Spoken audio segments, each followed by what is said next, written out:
All right, guys. So the man that you're going to hear his voice next is the chairman of Nasima Group. He doesn't want me to read. He's not the kind of person that likes accolades. When we asked him for the, he said, no, I don't have time for, so it's fine. I'm going to, good morning, sir. Good morning, Oloy. And good morning to everyone. Thank you so much for joining us today. And it's nice to be here. I want to tell you I was part of the program yesterday, the Zoom meeting yesterday, and I was greatly blessed, which I expressed to you. And I want to thank God for what you're doing. And I said I was very impressed when I saw the number of participants to be about 300 and something people. That means you're simply impacting on lives. Maybe you don't know, but you're touching lives, and God bless you greatly for that. Amen. And that is what existence is all about. The number of lives that we can touch, either physically, mentally, financially, or spiritually. So thank you very much. And it's a great pleasure to be here. She said, I don't like accolades. I prefer work accolades. I prefer what you do to speak for you rather than you talking about yourself. My name is simply Kola. I'm a trained lawyer, but I've been in the export industry for over 20 years. I started as an exporter, then graduated, diversified into freight forwarding, specializing in exports only, diversified into haulage, specializing in export only to cover our haulage for the entire West Africa sub-region. And this we have been doing for so many long time. And also diversify into electronic platform because we have to go with the times. And then we find out that the electronic platform is the way to go. So we develop an online platform known as Nigeria e-Export. Is the first export solution platform. It's a platform you go to and then you get a solution to export. I've been involved in export for a very long time, but my job here is very simple. I have just 48 minutes. I can go on and on and on. And I'm going to talk about product development. I'm going to talk about implementation process of the Africa Continental Free Trade Area. I'm going to talk about import procedures. Yesterday, a lot of people said so many things about the Africa Continental area, and I'm going to look at it vis-a-vis the role of women, because I understand that it's particularly a women platform. What I'll say to you is there's huge opportunities, huge potentials for women not to leave out the men in the export industry. It's huge. And it's so big that the government have come to the realization that the way to move this economy forward is through the development of the non-oil sector. So you understand what it means that in the next couple of years to come, talking about tens of years to come, the only industry that will grow is the non-oil export. One of the only industries that will grow and determine the fate and the success and the growth of our GDP is in the non-oil export. So that simply tells you that any business in the value chain of the non-oil export, it's a wonderful business. And then women tend to have this capacity to play a huge role because of their makeup. I think it's because of their makeup. A woman can multitask. A woman is very diligent. And when I mean diligent, I mean having eyes for details. He knows when the color of the husband's shirt is not well ironed out. He knows when a pin is coming out of his trousers. He knows when the child is feeling one way or the other. So they are very diligent. And the export industry requires a lot of diligence. The high point of a successful exporter in any of the value chain of export is that word diligence, which a woman is naturally imbued with. So I think if you have not thought about export, I think you have to start thinking about export. And export does not mean that until I carry the goods myself or until I produce myself. The value chain of export is so huge that the women can find a place, even if you're married and you're at home, to play a role. The most important thing is find yourself in the value chain of export. If it's in the logistics, if it's in the actual processing, if it's in the manufacturing, if it's in the service industry of export, if it's in the value addition, just find yourself in the mainstream of the export industry. And I can assure you, apart from contributing to the economy of Nigeria, you also will contribute to your personal economy. Now, let's look at the African Continental Free Trade Area. A lot of views and cries have come about the African Continental Free Trade Area, but I believe very strongly that we need to do more. We need to do more in Nigeria in that regard. But like Olori said something, which is one of my landmarks, I believe strongly what we can do as private sector, rather than waiting for the government to lead the way to show us what we need to do. If you know exactly what you need to do, success has so many fathers and so many children. The moment you're successful and you're able to make a landmark, the government will naturally want to find out what makes this man successful or what makes this business successful. And then they want to follow trail. And the only way they can follow trail is to create an enabling environment for you to succeed. That's my motto. Rather than saying the government have not done this for us, so I can't do anything. Government does not have this. No, we need to invent that mentality. The African Continental Free Trade Area has about 55 countries, 54, 55 countries. We have about 107 borders, which is huge. We're talking about official borders because in Nigeria alone, we have more than 4,000 illegal exit and entry into the country. In the 55 countries, we have 17 landlocked countries. Why am I saying this? If you want to go into the African Continental Free Trade, you need to understand the dynamics of Africa. You need to understand the economic implications of the African continent as a whole. And you need to have a deep analysis of each country in terms of product, in terms of market, and in terms of specifics.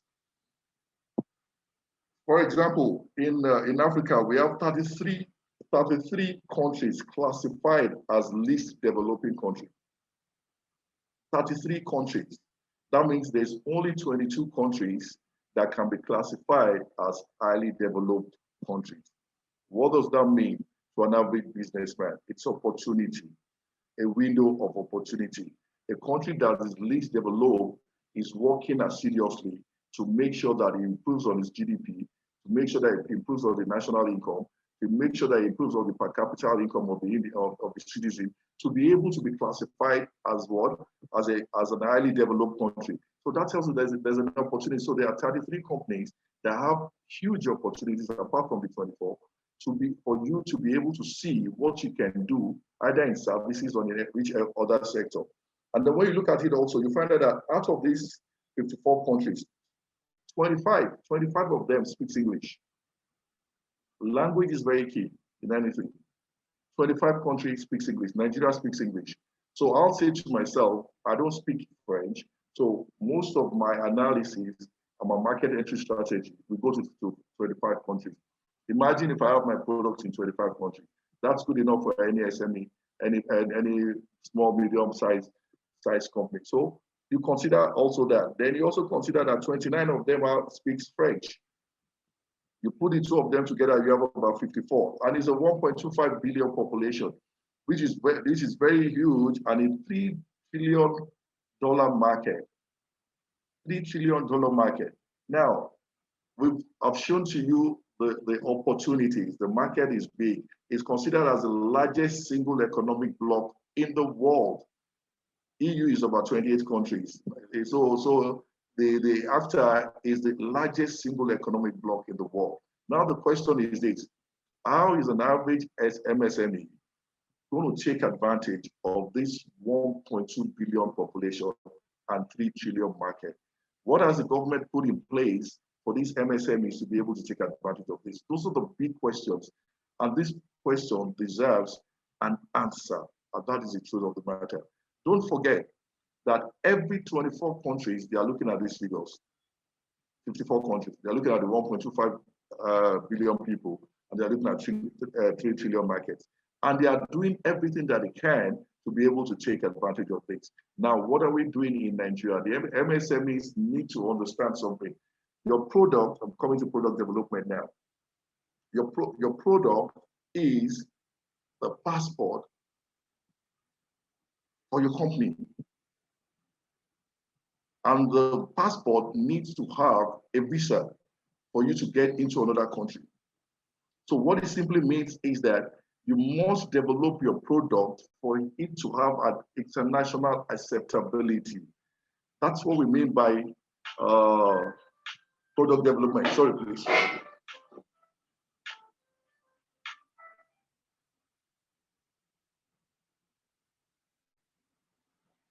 Sorry, I have to put up my phone.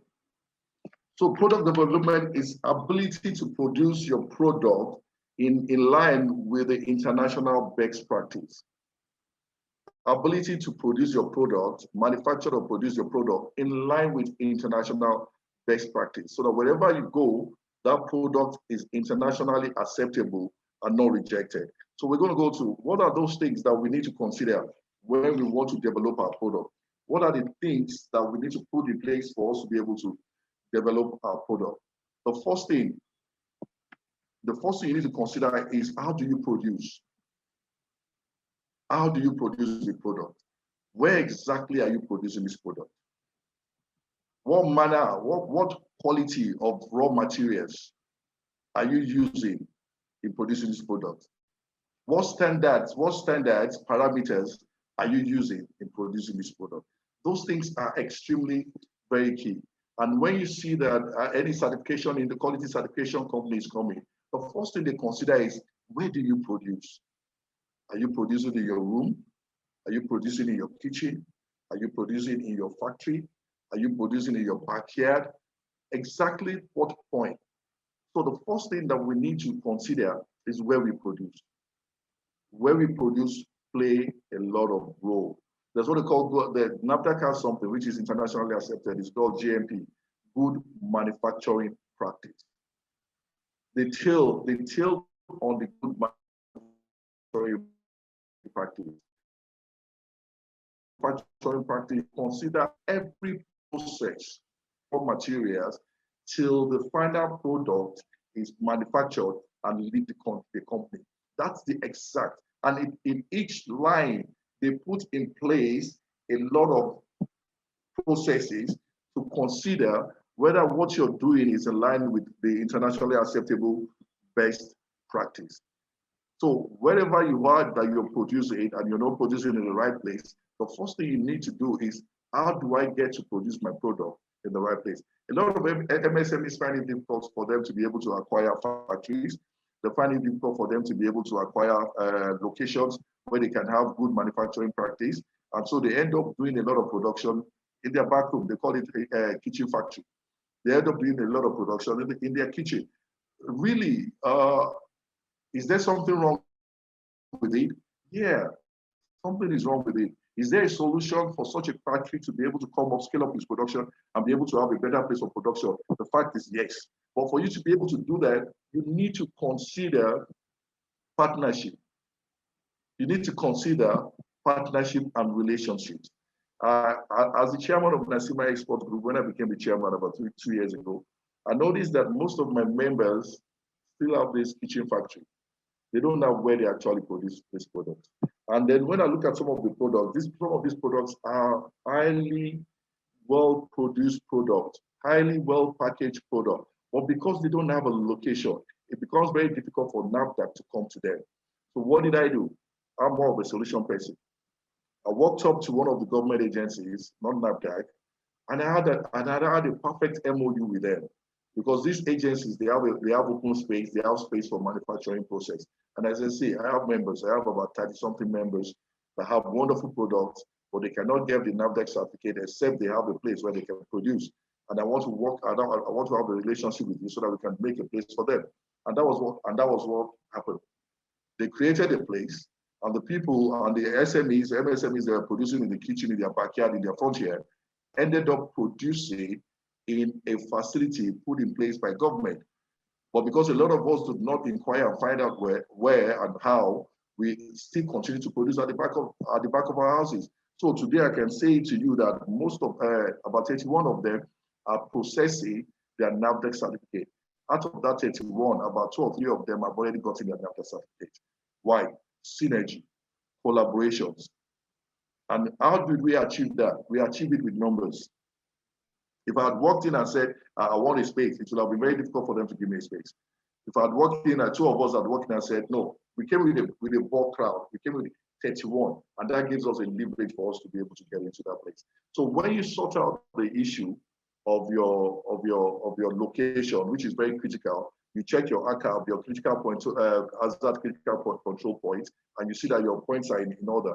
The next thing you go into is the packaging. If you're able to produce rightly, then how do I package? Packaging is everything. You know, in Nigeria, we said, easy, I don't have money, all this packaging. A man that is very broke buys a C-class or M-class, and all. When you ask him, guy, there's nothing, you know, I'm just packaging, you know, because he knows packaging is key. It's an expression. Nigeria, we're an expression society. The difference between a good product and a bad product is just in the packaging. That's the simple difference. Whether this one, what we determine the product that peak on the shelf in any supermarket or retail stores or malls, it's all about the packaging. So packaging is very, very key. And packaging has to take into consideration so many things. In the African Continental Free Trade, we said we have the Swahilis, we have the Portuguese, we have the French, we have the English-speaking countries, we have all set of people. So when going to a particular country, you need to find out the sentiments of those people in terms of colors, in terms of language, to your packaging. You need to think, what would they love? Would they love a packaging that is in black? Some countries we have something in black, like for example, Germany. If they love your packaging that is in yellow, why would somebody be against the yellow? So you need to study exactly what kind of packaging material, what kind of packaging that you need to use. So when you get the packaging right, then you look at the packaging material itself. Packaging material itself. And I say to you today, in Nasima Export Group, after considering their locations, I noticed that most of them don't have good locations. We solved the issue of locations. Then I went to their packaging. I saw that most of their packaging were not internationally acceptable packaging. And asked the question, why is it that, because I'm an exporter, I'm into agro-commodity, I'm not into manufacturing. So I said, why is it that most of you are still packaging your products in this form?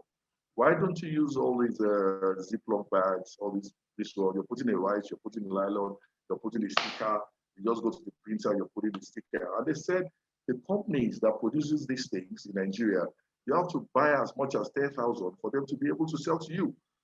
And I said, why should you buy 10,000 when all you need is about 100 or 500 or 1,000 units for production? He said, that's the way they do the whole thing. So what do? I said, no problem. I called up my partner in China and I said, see, I need packaging material. And I asked them to give me all the sizes of the materials that they did. And we took a statistics of all the numbers of every one of them. If not for COVID, we will have imported our first set of packaging material, where each of our members can come in and buy 100, 10, 2 at a highly reduced price compared to where they get in the market. Why are we doing this? We're doing this because the African Continental Free Trade is coming.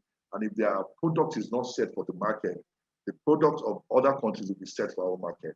And when the product of other countries is set for our market, it will drive them out of business. I say it everywhere. Today we're talking about pepper, chili pepper. Everybody's talking about my chili pepper is very good and stuff like that. I bet you've not tasted Moroccan pepper. I bet you've not tried Cameroon pepper. If Moroccan pepper comes in here, you see their packaging and pepper from Ethiopia, then you'll be sure that your business will face a lot of challenge and competition. And after some time, they'll drive you out of the business. So before they drive our members out of the business, the best thing for us to do is to make sure that they are able to get 2% market in Ghana, 2% market in Congo, 2% market in other parts of the country, so their business can continue to exit. So that's the fact with the packaging. When you take care of packaging, you can go to labeling. Labeling is also very key. Labeling has a standard according to NAFDAC. Apart from the standard, they have the way you have to arrange it. We're talking about production dates, we're talking about batch number, we're talking about NAFDAC number, we're talking about best before, we're talking about barcodes. It's not just enough that the product is produced and packaged. These things must follow in accordance with NAFDAC procedure and NAFDAC stipulated pattern. So you need to consider this product. There are many products in Nigeria today that will have done so very well in the malls, but they can't go into the malls because they've not been able to get NAFDAC certificate. And why couldn't they get the NAFDAC certificate? Because they've not been able to meet up with the labeling process and other things that they need to put in place. And it's so painful and very hurting to find out that a product so good cannot get into the mall. Because, for example, if you get into Adidas supermarket, it's not an advert, you are in about 48 outlets. And if they take one carton from you every day, that means you are selling 48 cartons every day. That's enough business for an MSME entrepreneur. So what we need to be thinking right now is how to solve the problems while not waiting for government, is how to solve the problem of MSME so that they can be set for the African continental free trade area. Labeling became an issue. I saw the way they label, I saw the way they feel. Some of them are using spoon to feel. And I said, your hand is there, you're using spoon, you drop the spoon after some time.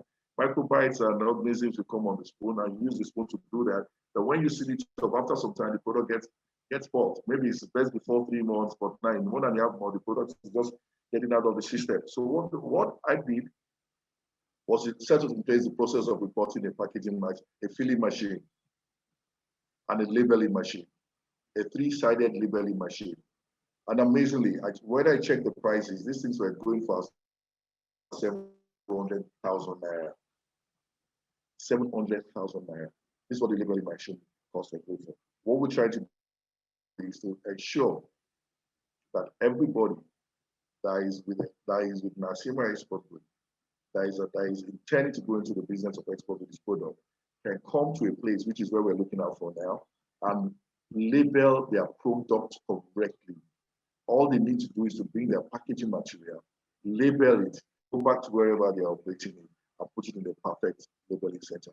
Because if I'm going to market you in Africa, your product must be fit, ready, and of standard to be able to enter into the African market. So packaging and labeling is very, very key. So yesterday I was discussing with him. I said, okay, NAFDAC has a lot of procedures. The procedures are a little bit cumbersome. Some says it's very expensive. But I say if you play on collaborations and numbers, like 200, I'm seeing about 100, maybe 229 people here. If I have 229 people there, I'll be able to get NAFDAC certificate for at least 20% of them in a very short while. Why? I'll leverage basically on this number, and that's a very reduced cost because I'm bring numbers and volumes. I'll speak to Olori on that, how we're able to achieve it in our own place. Maybe she can also do the same thing. So I decided to say, okay, to make it a little bit more practical, let's go into what does NAFDAC need you to do? Because the key thing is quality. We're not going to, because when we're talking about your product development, it's not only NAFDAC certification or SON certification.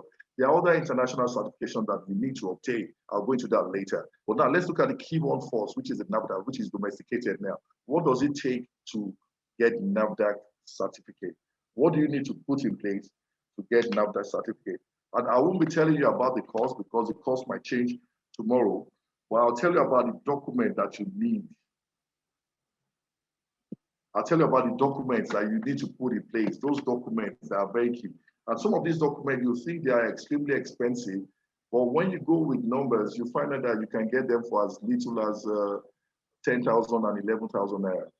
But if you go on your own, they have the tendencies of wanting to charge you on a very high basis. Now look at some of the documents that you need to get. First of all, you fill the application form. When you fill the application form, you get a certificate for inspection. Then when you get a certificate of inspection, if you are partnering with a government agency, there's what they call certificate of agreement.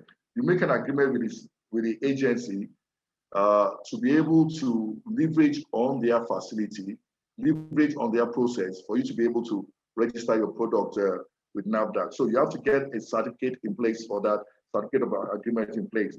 You need a medical certificate of fitness. Medical certificate of fitness that you can get from your doctor.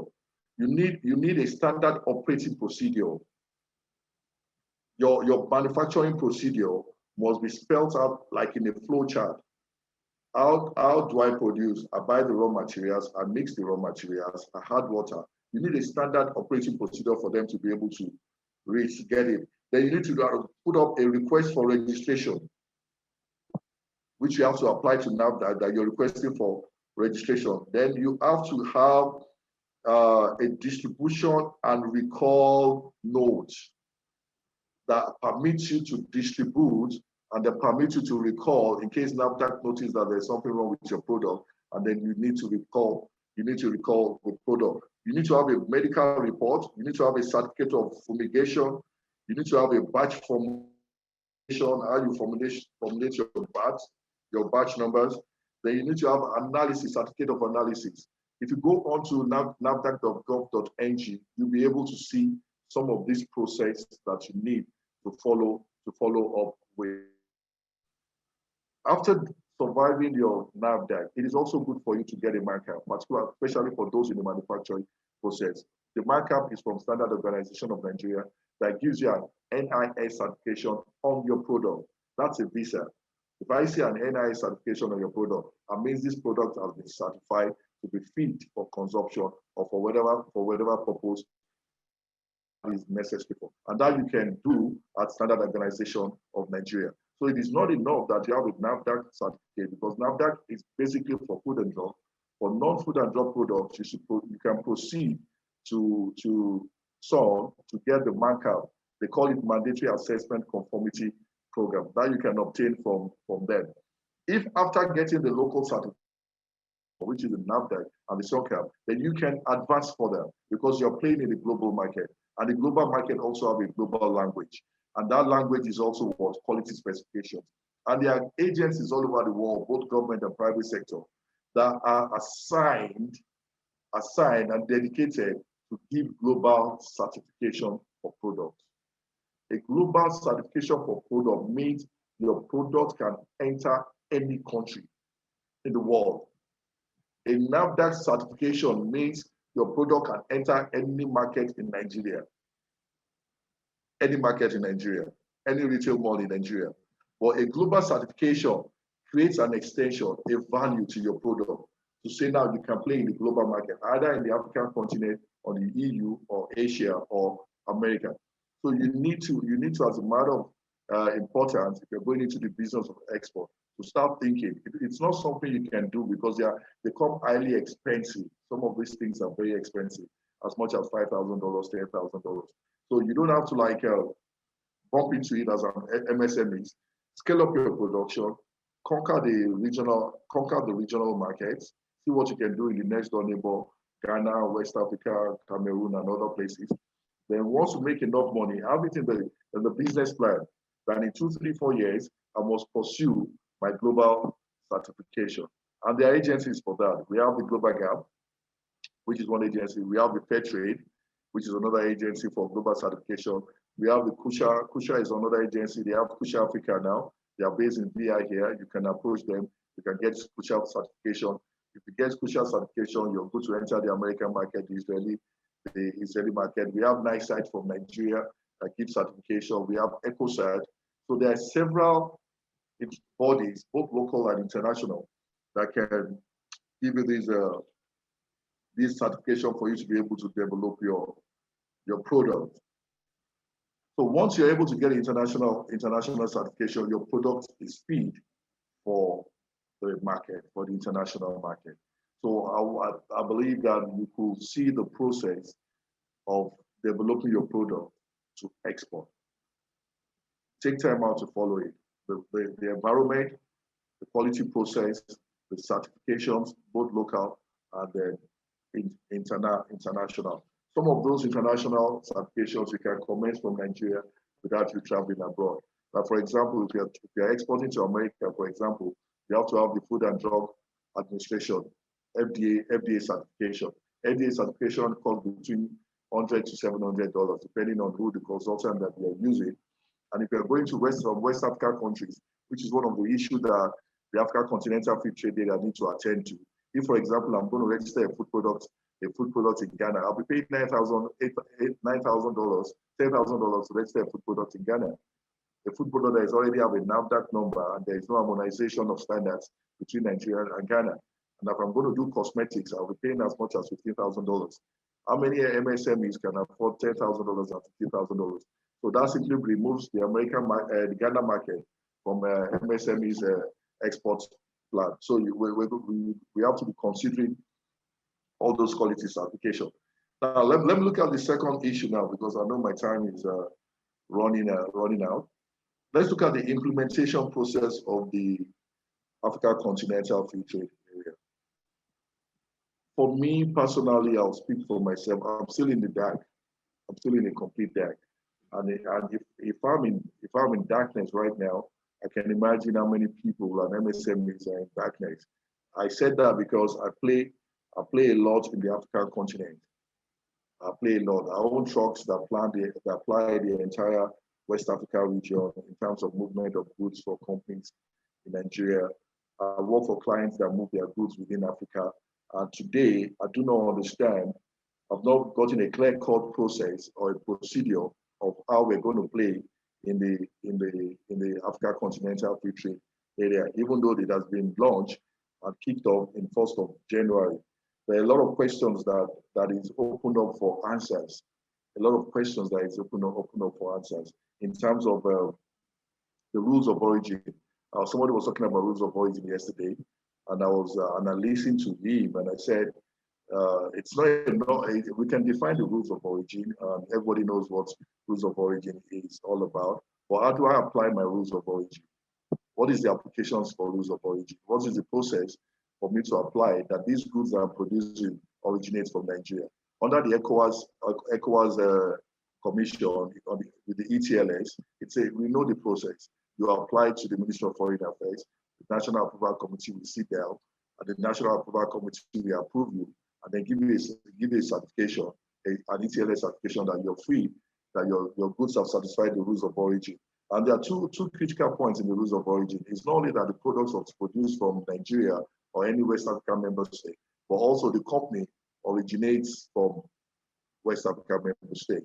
So that is also very key.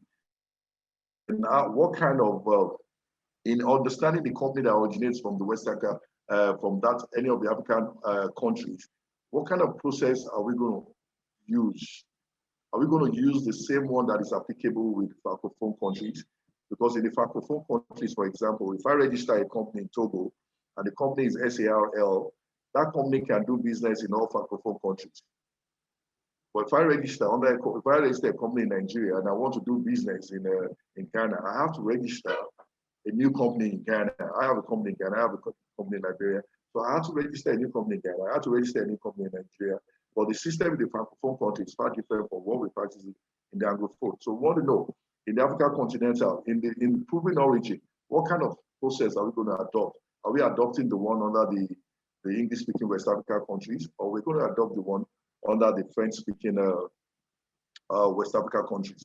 And then when we talk about the certificate of origin, which is the evidence of that the goods were produced from a particular member state, in the after, which process are we going to use to ascertain that this particular one operates, it's being produced in any of the member states?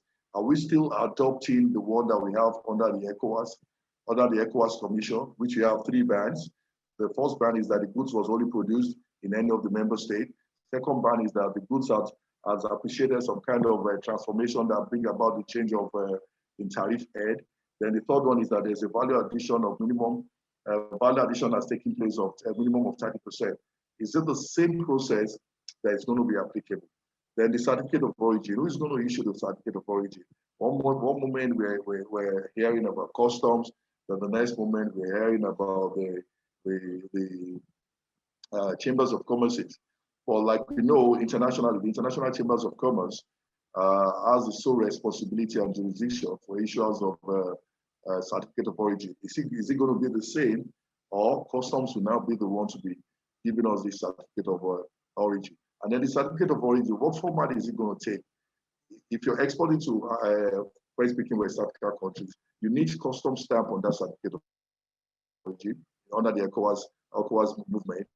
But if you're exporting to the English-speaking West Africa countries, you do not need the customs stamp on that country. So we need to get a proper clarification in terms of all these implementation procedure. Also, the tariff concessions, we've not had much. I've not seen, I've not heard, and and I'm waiting to see and hear the basic tariff concessions that are put in place. We're also waiting to see and hear the dispute settlement process, because if you look at the ECOWAS Commission and the ECOWAS Court does not entertain disputes that relates to economic issues. Is this dispute settlements under the African Continental Free Trade Area are going to take a different dimension from that particular process? Those also that we need to know. It's amazing to know that countries like Ghana has already started implementing the process, and I've not seen any company in Nigeria now that have been able to take advantage of the process, because the implementation procedure is not clear, very clear to every exporter currently, right? I want to use this opportunity to request from the authority and the implementation committee to do more advocacy so that we can be clear about this process. And then we also have the issue of national guarantee. If you're exporting with the West African sub-regions under the ECOWAS Commission, if I'm going to Ghana, Togo, Cote d'Ivoire, that's their transit fees. They call them interstate road transit scheme. You pay transit scheme. These are additional costs that make us not competitive in some West African states. Is the same transit scheme going to exist, or we're going to have the national guarantor that is going to take care of the transit scheme? And if you're going to have the national guarantor, who is going to be the national guarantor? Is it the Ministry of Transport? Is it the Exim Bank? So those are the unclear areas that we need to get in terms of implementing the African Continental Free Trade Area. Who's going to warehouse the National Approval Committee? Is it going to be Ministry of Trade, who is the pioneering ministry right now for the African Continental Free Trade Area, or the Ministry of Foreign Affairs, the ECOWAS Division? We need a lot of clarification when it comes to the implementation procedure. Lastly, let me take on the import procedure under the AFTA. This is very key. A lot of exporters believe that the moment, for example, now, the moment you have your ATLS certificate, you're qualified to export duty-free within the West Africa sub-region. Zero. The ATLS certificate is not enough document for you to qualify under the ATLS. Your certificate with the certificate of origin also is not enough document for you to qualify under the ETLS. You need both the ETLS certificate, you need both your invoice and packing list, and you need your EUR1 certificate, and then you need your custom certificate, custom single goods declaration. Without the custom single goods declaration accompanying your goods to the country of import, it will be very difficult for you to apply duty-free under the West Africa, under the ETLS scheme. Import procedure, every country, even in Africa currently, creates specific procedures for import. Nigeria has the same procedure. If you want to import in Nigeria, you have to open a Form N. If you are importing below $20,000, you have to open a Form Q. Those are our import procedures. Every country has their import procedure. So it's very key for anybody that is playing, especially MSME, to understand, because when we talk about logistics, we're talking about movement from the factory, from the point of production till it gets to consumer. If you don't understand the process that is going to make your goods get to consumer, then you've not completed the logistics process. So understanding import procedure is also very, very key, and can save you a lot of costs and can save you a lot of setbacks. Countries, for example, some countries in Africa, they practice what we call pre-shipment inspection. For example, Nigeria is a destination inspection. If I'm shipping from Congo to Nigeria, every inspection takes place here in Nigeria, then I pay my duty and then I move on.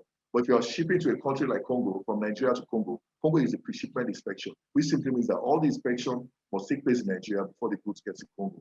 Peradventure, you do not know that there is a PSI country, and you go there to ship, that exporter will pay penalty of about 25% of the value of the goods. So understanding import procedure is always very key. Every country has appointed pre-shipment inspection agency to inspect their product before it's being exported into their country. Liberia is a pre-shipment inspection country. So you know that when you export into Liberia, you need to get that pre-shipment inspection done in Nigeria before it gets into Liberia. Gabon is a pre-shipment inspection country. Angola is a pre-shipment inspection country. So all these countries, you need to understand whether it's being operated by Boye-Ajayi, whether being operated by SGS, like Cameroon is next year. Cameroon export is pre-shipment inspection export. Whether it's operated by SGS, whether it's operated by Cotecna, whether it's operated by Intertech, you need to find out which particular agency of government that country have appointed to do their pre-shipment inspection agent. This is very key. And also the documentation procedure is also very, very important. If you do not understand the requirement of invoices when it comes to export, it is not uniform, it is not the same. The fact that I'm sending invoice and packing list from here to Ghana don't mean that if I'm sending invoice and packing list to Egypt, that is the same invoice and packing list. No. Egypt, for example, Egypt as a country, they rely more on consular invoice. Egypt as a country, they rely more on certified invoices. So their invoice, which a country like Egypt must be certified. Your certificate of origin must be certified either by the Chambers of Commerce or by the Minister of Commerce, Minister of Foreign Affairs, and their embassy. So there are key things that an exporter should be aware of when going into a different country. Not only in terms of that, even in terms of product registration, you need to know, are these products supposed to be registered?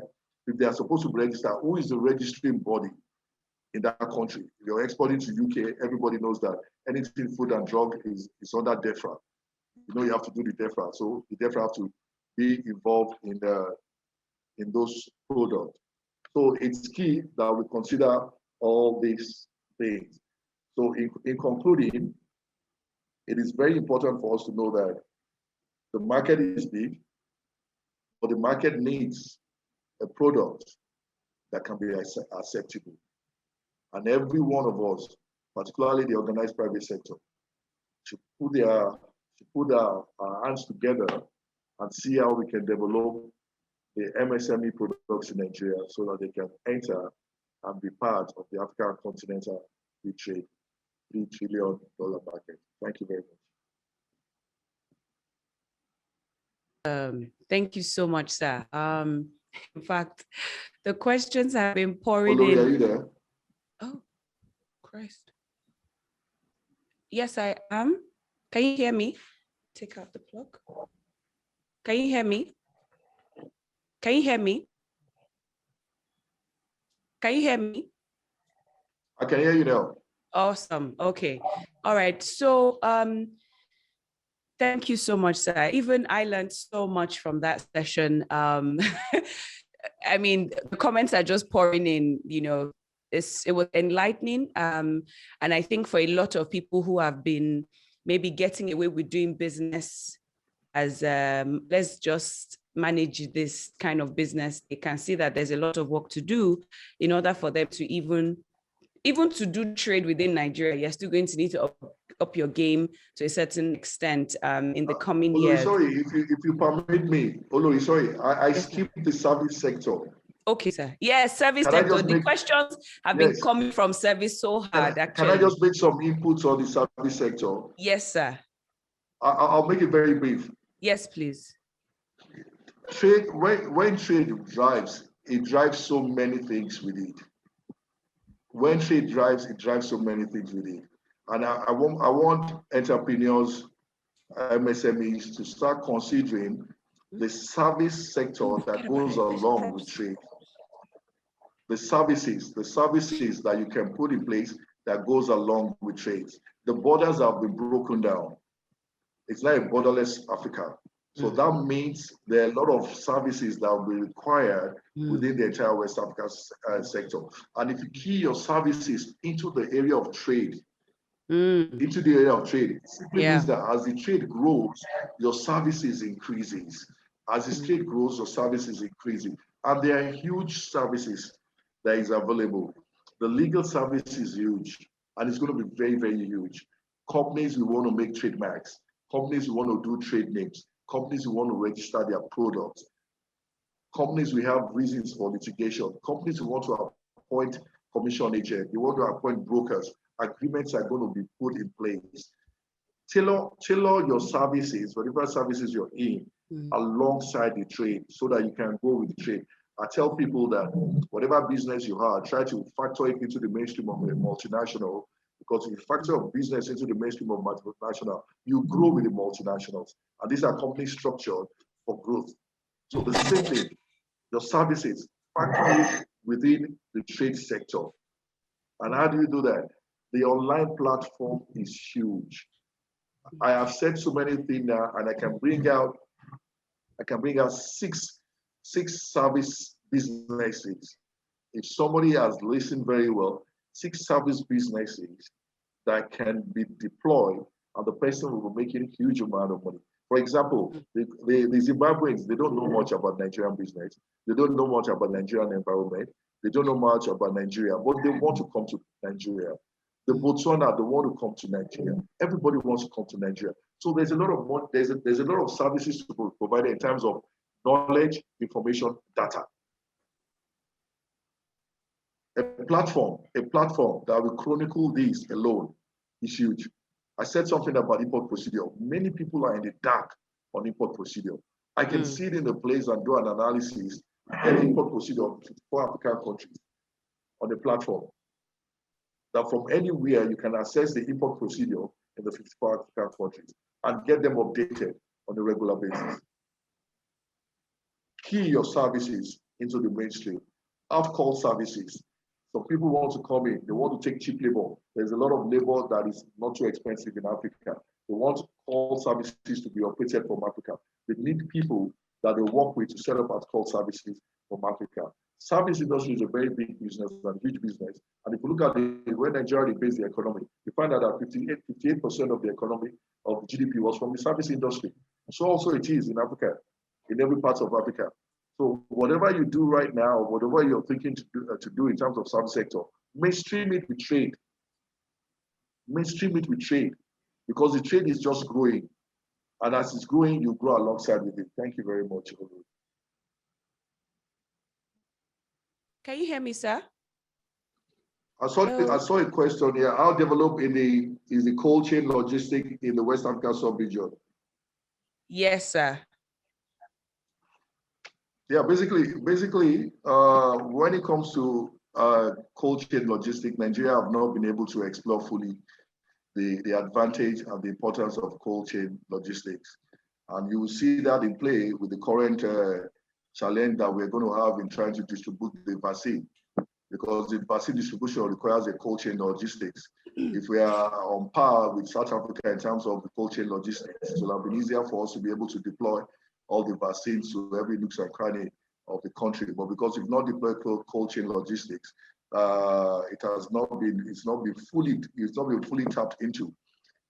If you look at the way we move goods in Nigeria, particularly perishable items, if we see some pictures, you'll be marveled. But these things are like tomatoes, garlic, onions. These things are supposed, not onions. Tomatoes are supposed to be moved in cold chain, but you hardly see them being moved in cold chain. They are supposed to be packed in plastic crates, but you hardly see them being packed in the plastic crates.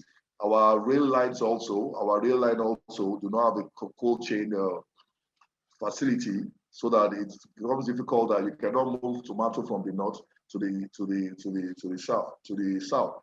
So cold chain logistics have not been exhausted in Nigeria. There is a huge potential for business, for entrepreneurs in that sector. Even going to Maradi border, if you look at the way items, mangoes and other products are perishing away, you find out that if you can install a cold chain logistics there, it will make a lot of difference. So if you do a good study on cold chain logistics, you find out that there's a huge market for it. It's a tomorrow's business. It's not a today's business, because in Nigeria, we already have a pattern of moving our things, but it's a tomorrow business. Over time, when people see that the products are being moved better, in a better and more efficient and effective means, they'll start thinking of cold chain logistics. But currently, we don't have that. That's why we have a lot of post-harvest losses, because we don't have a cold chain logistics in place, even in terms of storage, not only in terms of movement of perishable items alone. So it's a huge business that I think that you need to go, anybody can consider to invest in. But don't expect a quick win. It's not a low-hanging fruit. It will take time. But when the time comes, you'll be one of the first runners. There are a few companies that are doing it right now. I think that ACE, there's a company known as ACE. I don't know, I can't remember the name. They're already deploying cold chain logistics. I think they were working with, what's the name of this international organization? Forgot it. We were working with them and they were doing something on perishable items, and they made provision for cold chain for them. So it's a good business, but it's not yet very popular in this part of the world. Thank you very much, sir, for that answer. All right. So we can't take any more questions, but all your questions will be dealt with once you get into the community. You can imagine this is just a sensitization workshop. It's not a class, so we can't do more than we have. Please help me appreciate Barrister Kola Awe, the chairman, Nasima Export Group, with a virtual, let me be seeing your hand like this. Thank you very much, sir. Thank you very much. We appreciate you. Thank you so much for all your help, sir. Wonderful.